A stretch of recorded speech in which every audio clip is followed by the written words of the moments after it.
믿는 사람이 다 함께 있어 모든 물건을 서로 통용하고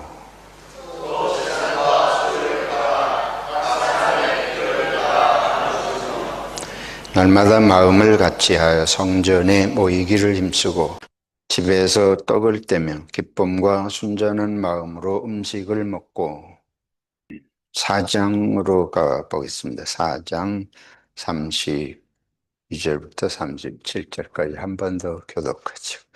믿는 무리가 한 마음과 한 뜻이 되어 모든 물건을 서로 통용하고 자기 재물을 조금이라도 자기 것이라 하는 이가 하나도 없더라.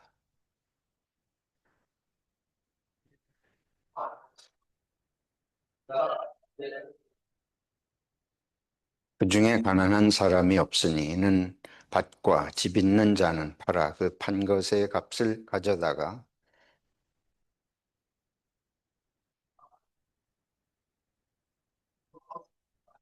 구브로에서 난 레위족 사람이 있으니 이름은 요셉이라 사도들이 일컬어 바나바라 번역하면 위로의 아들이라 하니 그가 밭이 있음에 팔아 그 값을 가지고 사도들의 발 앞에 두니라. 아멘.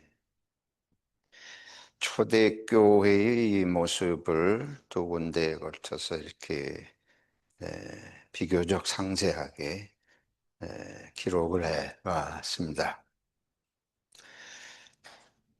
이 말씀들이 이제 교회 안에서 성도들의 생활 모습이 어떤지 하는 것도 여기 이제 구체적으로 드러나 있고 또 그 다음에 여기 한번 되돌아가 볼까요? 잠깐만 한번 더 보여주세요. 4장, 2장, 어, 2장 46절, 46절, 그 다음에 47절 한번 보죠. 여기 보면 하나님을 찬미하며 또 온 백성에게 칭송을 받으니 이 구절이 이제 교회가 대외적으로 교회 바깥에 어떤 인상을 주었는지를 보여주는 아주 중요한 표현입니다. 온 백성에게 칭송을 받으니 일반 사회를 포괄하는 거죠. 다음에 아주 중요하게 그러한 현상을 통해서 주께서 구원받는 사람을 날마다 더하게 하시니라. 이렇게 초대교회의 교회의 성장은 여기 온 백성에게 뭘 받았다? 칭송을 받았다 하는 것과 연결이 되어 있다고 볼 수가 있습니다. 교회가 교회 안에서 어떻게 생활했는지 그리고 그 모습이 교회 밖에 일반 사회에 어떻게 비추어졌는지 그리고 그 결과가 어떻게 전도로 나타났는지를 이제 한눈으로 볼 수 있는 말씀이라고 할 수 있습니다. 이제 초대교회의 모습을 이 2장 말씀하고 4장을 비슷한 내용들이 이렇게 중복되어 있는데 정리를 해보면 여기 사도들의 가르침을 받아 서로 교제하고 떡을 떼며 기도하기를 힘쓰고 또 날마다 마음을 같이 성전에 모이기를 힘쓰고 하나님을 찬미하며 그래서 초대교회가 하나님을 예배하고 하나님의 말씀의 가르침을 받고 하나님께 기도하고 하나님을 찬송하는 그런 하나님 예배와 말씀의 중심이 되는 삶을 살았다. 그게 회복이 되었다. 이렇게 볼 수 있겠습니다. 둘째로 또 요약을 하면 믿는 사람이 함께 있어 모든 물건을 서로 통용하고 재산과 소유를 팔아 각 사람의 필요를 따라 나눠주고 그 4장에도 그 말씀이 더 강조가 되고 있습니다. 믿는 무리가 한 마음과 한 뜻이 되어 모든 물건을 서로 통용하고 자기 재물을 조금이라도 자기 것이라 하는 이가 하나도 없더라. 그래서 그 중에 가난한 사람이 없으니 이는 밭과 집 있는 자는 팔아 그 판 것의 값을 가져다가 사도들의 발 앞에 두매 그들이 각 사람의 필요를 따라 나누어 줌이라. 그 교회가, 초대교회가 삶을 함께 현실적인 경제적인 것과 모든 삶을 함께 특별히 가난한 자에 대한 언급이 있고 궁핍한 사람이 없다. 필요를 따라 서로 나누면서 살았다. 그러니까 공동생활, 공유하는 그런 생활. 다시 말해서 서로의 필요를 돌보는 이런 삶을 산 것을 볼 수 있겠습니다. 이 하나님을 섬기는 아주 실질적인 모습, 또 서로의 삶을 실제적으로 함께 나누는 모습, 그리고 온 백성에게 칭송을 받았다. 그래서 구원받는 사람들이 날마다 더했다. 그러니까 이것은 전도가 의도적으로 했든 자연적으로 되었든 복음이 교회를 통해서 전파되고 하나님의 나라가 확장되는 그런 모습을 보게 됩니다.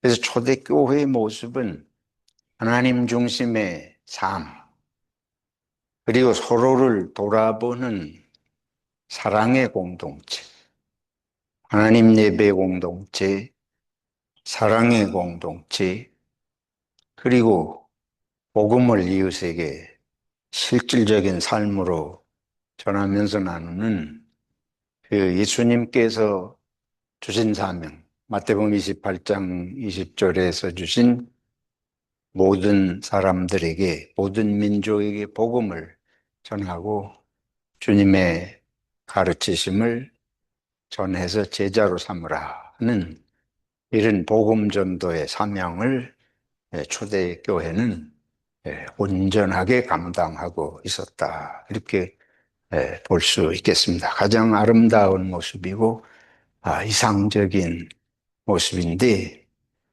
이게 우리가 다 꿈꾸는 것입니다마는 우리의 현실적인 것과 비교해 보면 너무나 꿈 같고 먼 이야기처럼 느껴지는 것을 부인하기가 어렵습니다.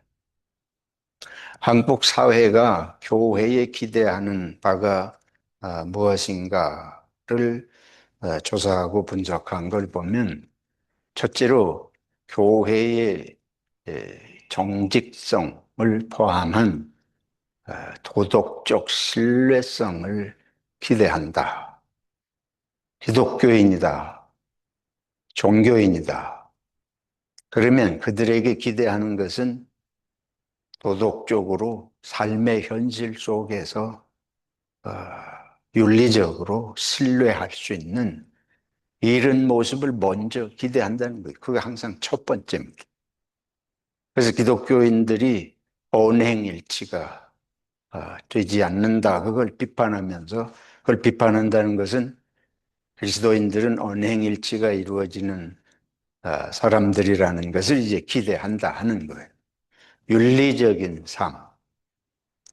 그게 뭐 우리가 고지식하게 율법적인 이런 거를 들이대는 그런 것이 아니고 정직하게 믿을 수 있는 그 말은 뭐예요?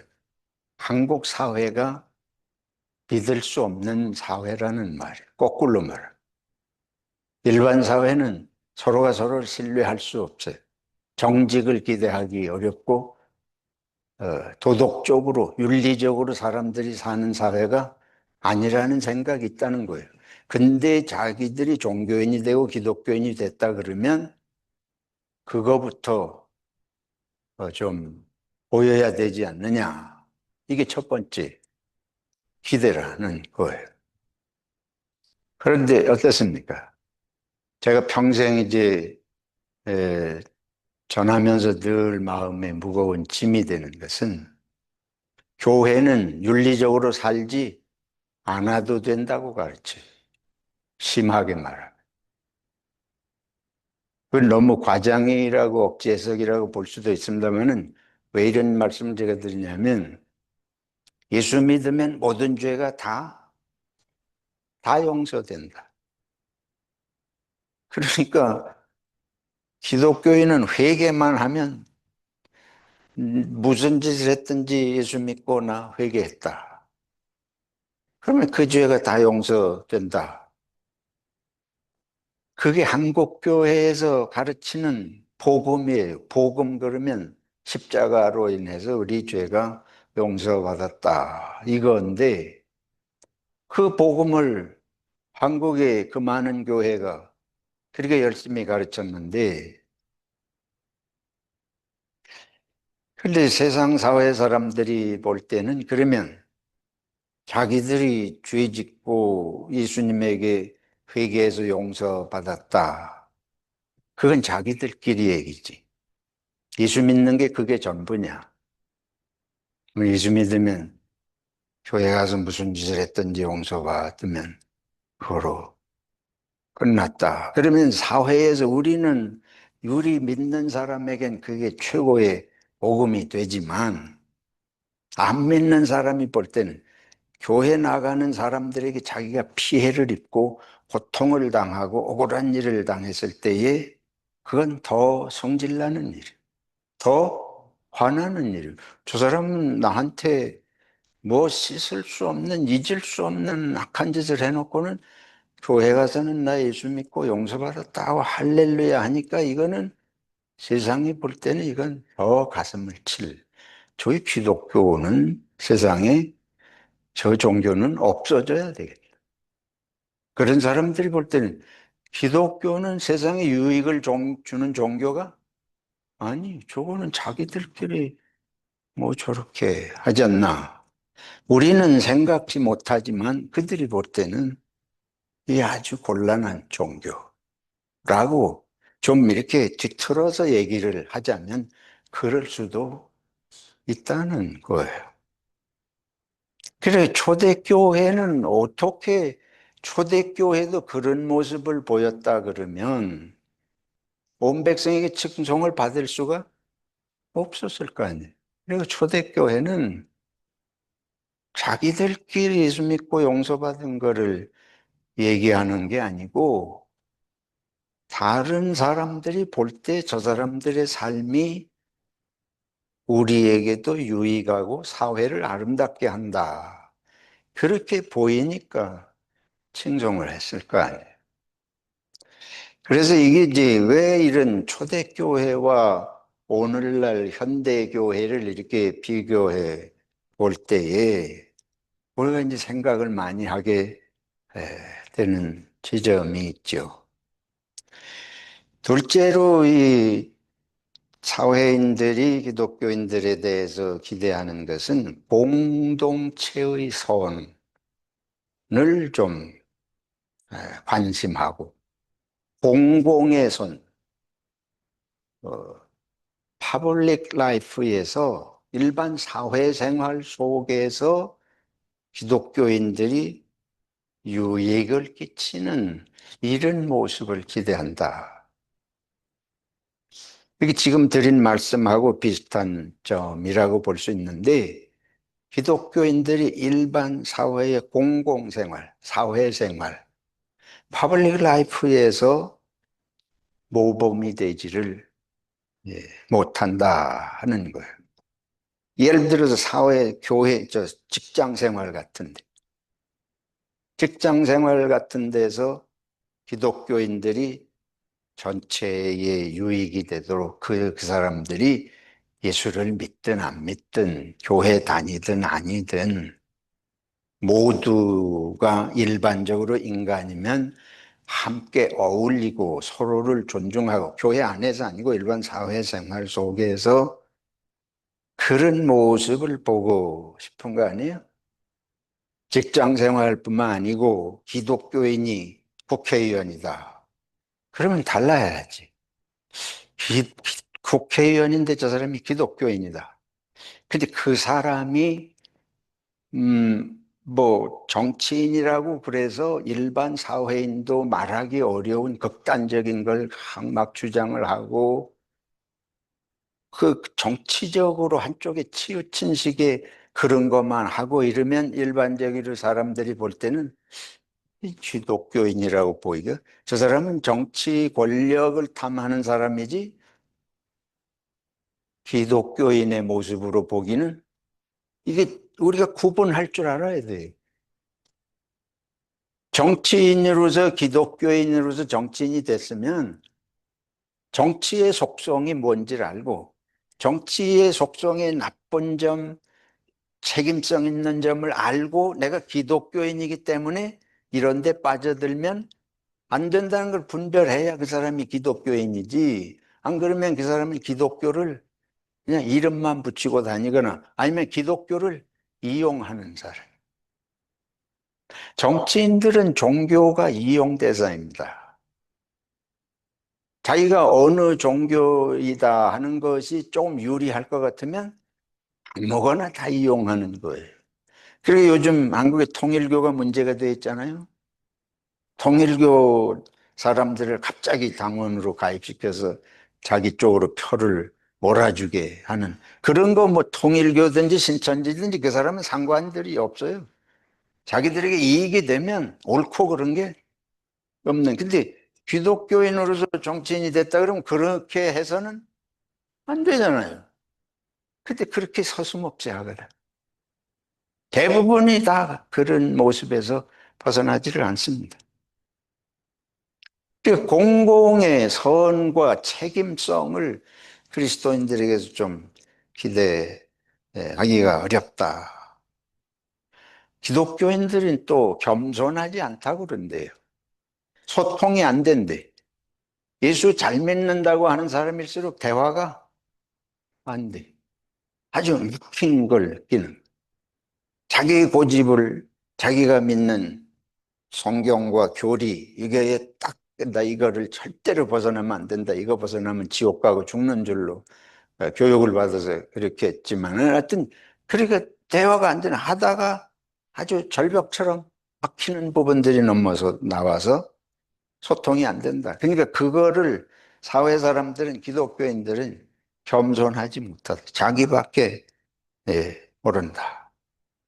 그런 이야기들이에요. 뭐 이거 이외에 여러 가지 얘기들이 많이 있지만은 초대교회가 이런 모습을 극복을 했다. 그래서 사회로부터 칭송을 받았다고 이런 표현이 여기 말씀으로 나와 있는 줄로 생각이 되어집니다.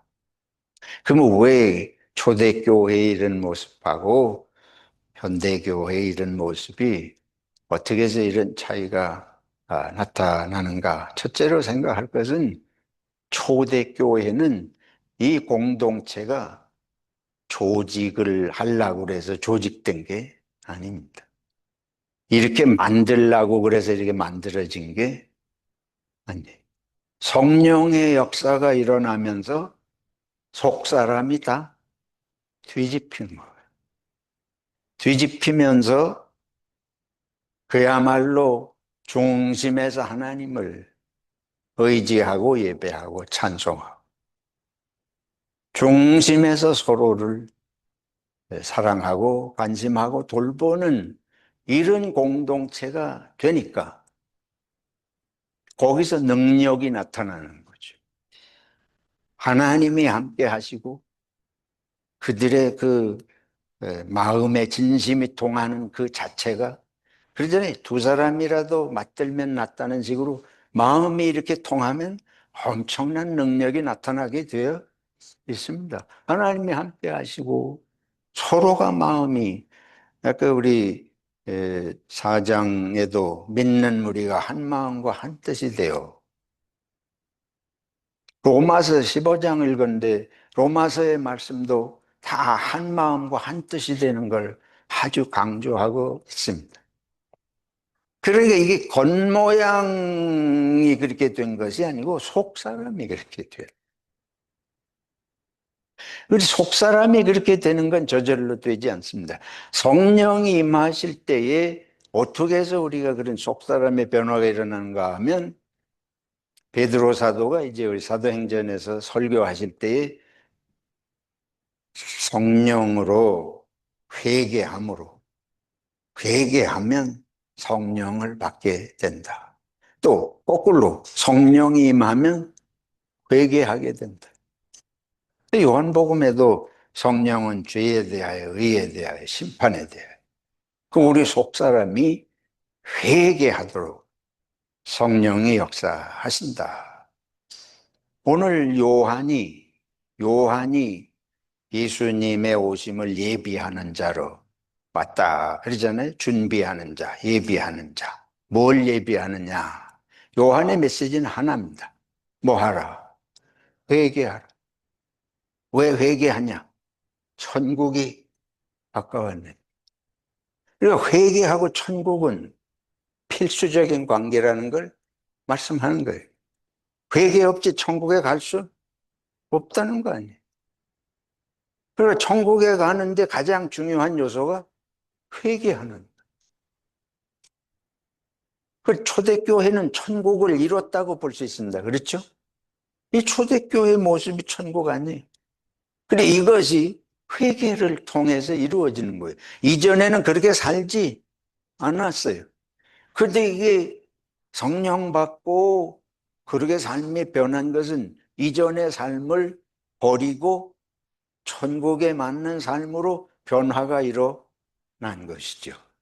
그러니까 회개라는 건 마음이 바뀌고 생각이 바뀌고 삶이 실질적으로 바뀌는 아주 통전적인 우리들의 삶 전체를 아우르는 변화가 일어나는 건데 그거 바로 회개라. 회개는 도덕적으로 뭐 한두 가지 잘못한 거를 뭐 내가 도둑질한 걸 잘못했습니다. 그건 이제 결과적으로 그런 거지만은 진실한 회개라는 건 내가 살던 삶의 모습이 하나님이 본래 우리를 지으신 삶의 모습이 아니구나. 이게 잘못된 생각을 깨닫고 온전히 하나님께로 돌아가고 온전히 이웃을 생각하고 하나님께 진심으로 돌아가고 이웃을 진심으로 생각하면 죄 지을 일이 없을 거 아니에요. 그 모습을 보여준 게 초대교회의 이 아름다운 결과예요. 현상이에요. 근데 이런 현상이 나타나게 되는 것은 바로 성령의 역사를 통해서 그들의 삶의 근원적인 것부터 변화가 일어난 것이라고 할 수가 있겠습니다. 초대교회의 모습하고 현대교회의 모습을 그래서 비교하면서 강조하는 것의 하나가 현대교회의 회개가 없다는 걸 분석을 하고 강조합니다. 초대교회 모습은 그냥 저절로 된 것이 아니고 자기들의 삶이 실제적으로 잘못된 것을 깊이 인식하고 삶을 돌이킨 거예요. 그 모습이 성경에 회개하지 않는 무리, 그 전형적인 게 바리새인 사두개인들이에요. 유대사회에서 가장 종교적으로 종교인들이라고 자타가 인정하는 사람들이 바리새인들이고 사두개인들 아닙니까? 율법사고 서기관들이고. 근데 예수님은 그 사람들을 기회만 있으면 비판하고 책망하셨어요. 그런데 초대교회의 모습은 이게 바리새인들하고 사두개인들하고 전혀 다른 모습. 바리새인 사두개인들은 말만 하나님을 찾고 계명만 찾아댔지 실제로 마음이 하나님께 가 있지도 않고 이웃에게 가 있지를 않은 거죠. 초대교회는 실질적으로 하나님께 나아가기를 기뻐하고 서로 이렇게 모여서 함께 사는 삶을 살게 되니까 이것이 완전히 종교 생활하고 정말 예수 성령의 공동체하고는 다른 거예요. 종교인하고 예수 믿는 사람은 다른 줄로 믿습니다. 그래서 이걸 가리켜서 제자라.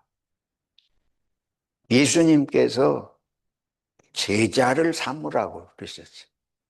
뭐 제자는 다른 거하고 비교하면 뭐 쉽게 이해하자면 제자하고 신자는 달라요. 오늘날 제자가 없는 공동체. 현대 교회는 신자는 많은데 뭐가 없어요? 제자가 없어요. 뭐 제자는 뭐냐?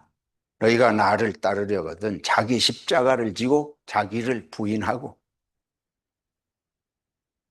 하나님의 나라의 백성이 되고 예수 그리스도의 제자가 되면 자기 삶을 부인하고 예수 그리스도와 함께 고난을 받을 각오를 하고 복음대로 말씀대로 살기 위해서 시련도 십자가의 길도 가는 이게 제자의 길입니다.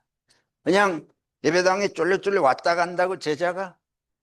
아니, 예수님이 제자를 삼으라고 그러실 때 뭐라고 하면 내가 가르친 것, 내가 분부한 것을 어떻게 하게 하라, 지키게 하라 그러셨어요. 이게 제자예요. 제자를 삼아서 내가 너희에게 분부한 것을 가르쳐 가지고 지키게 하라. 가르침을 받고 지키는 게 제자라는 말씀이에요. 그냥 신자 삼으라는 소리가 아닙니다. 예수의 제자가 되는 그게 실제로 그렇게 산 게 초대교회는 그렇게 됐기 때문에 제자 공동체. 오늘날은 신자 공동체. 신자는 어려우면 도망갈 수 있는 사람. 코로나 2, 3년 기간이 지나고 코로나 기간 지나면서 세계 교회들의 그 상황을 조사를 한 보고가 있습니다. 미국이나 유럽에서 코로나가 지나가면서 신앙심들이 더 깊어졌다는 게 일반적인 보고입니다. 그리고 코로나 끝나면서 교회에 모이는 게 더 늘어났고 회복이 됐다는 일반적인 보고가 그랬습니다. 근데 유독히 그거하고 정반대되는 거는 한국교회. 한국교회는 코로나 때 문 닫은 교회가 푸지기수예요. 그리고 코로나 끝나고 나서 모이지를 않아요. 3분의 1 정도가 아직도 모임에 온전히 회복이 되지 않는다. 헌금도 줄어들고.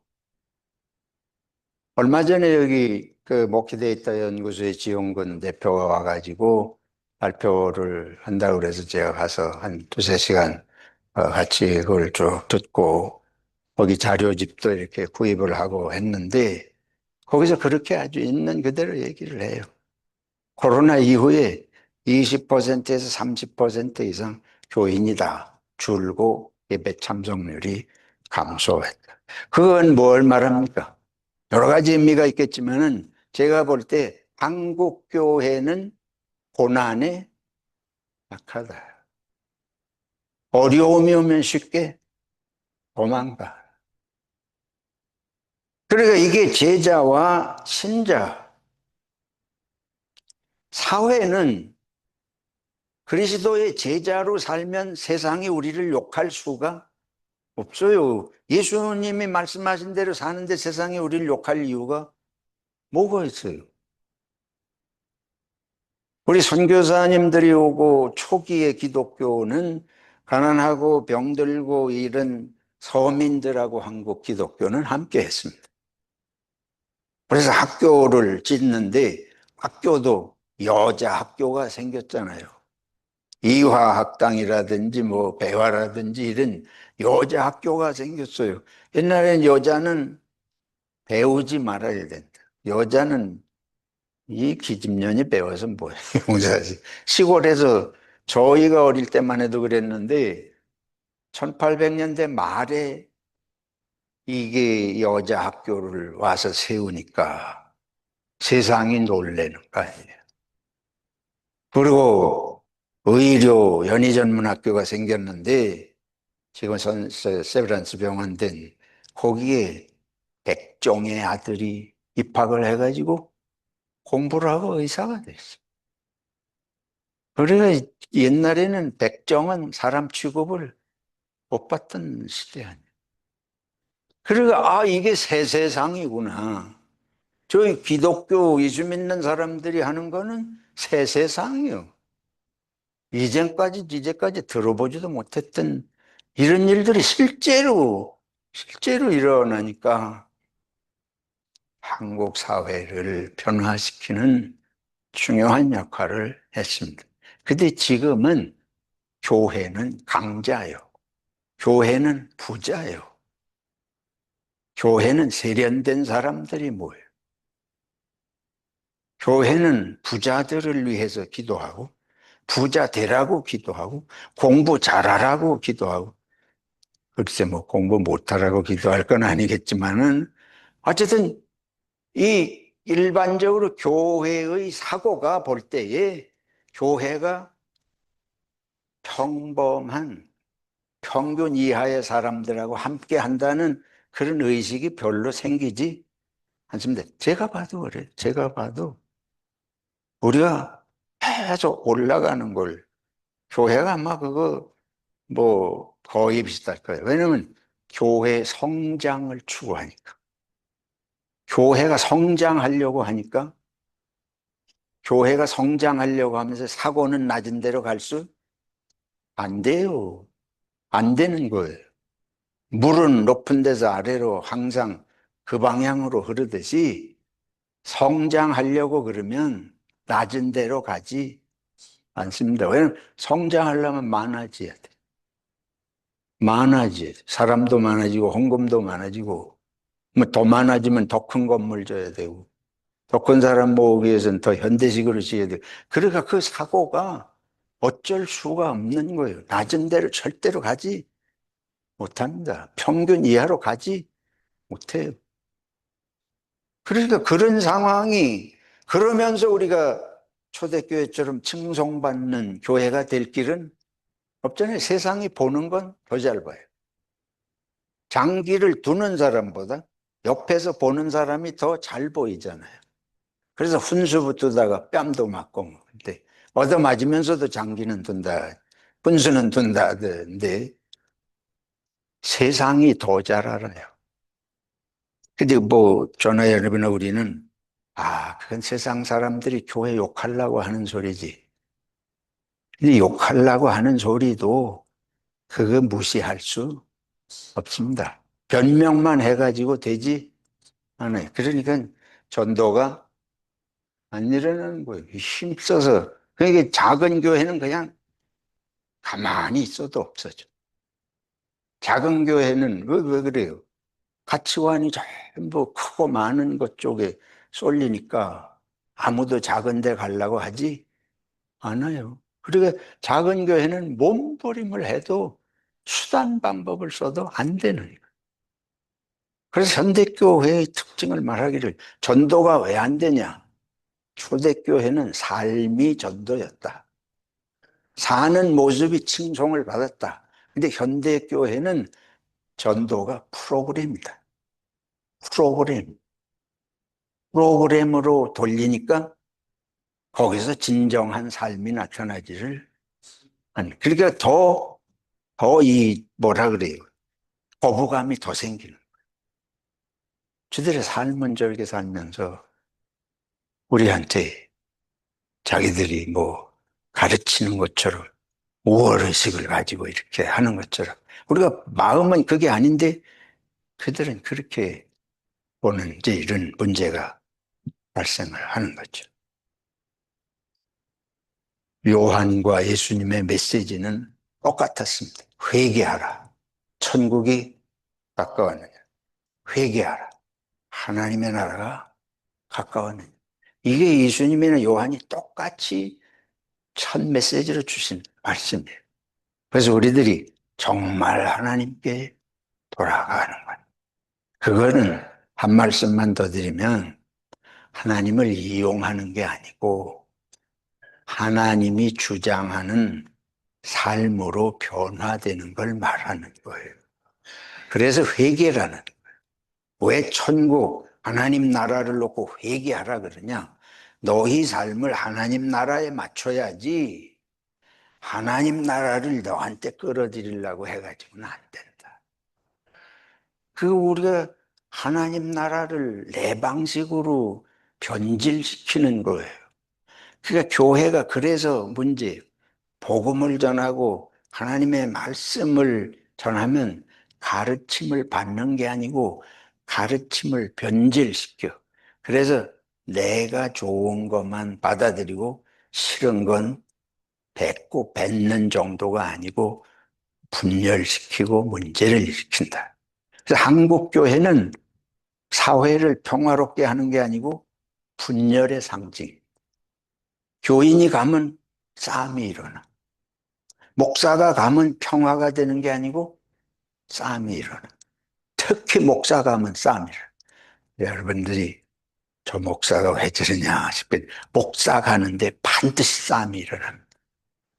왜 그러면 자기 생각이 강하고 이거 버리면 하나님 버리는 줄.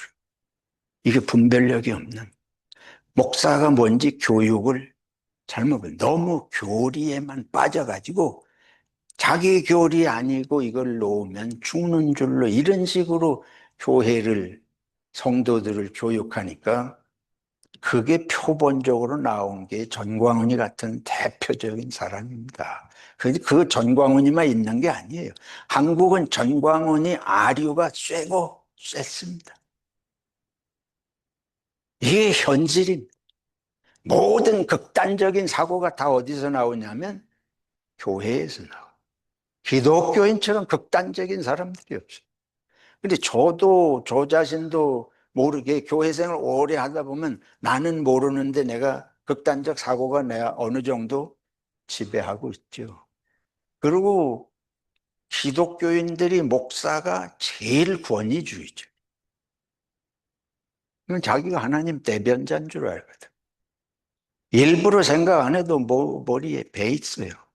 그래서 죄송합니다. 이게 현실을 말씀드리는 거예요. 남을 비판해서가 아니고 제가 목사들만 모이는 자리를 평생 다녔잖아요. 한국에서나 여기서나 편한 데가 없습니다.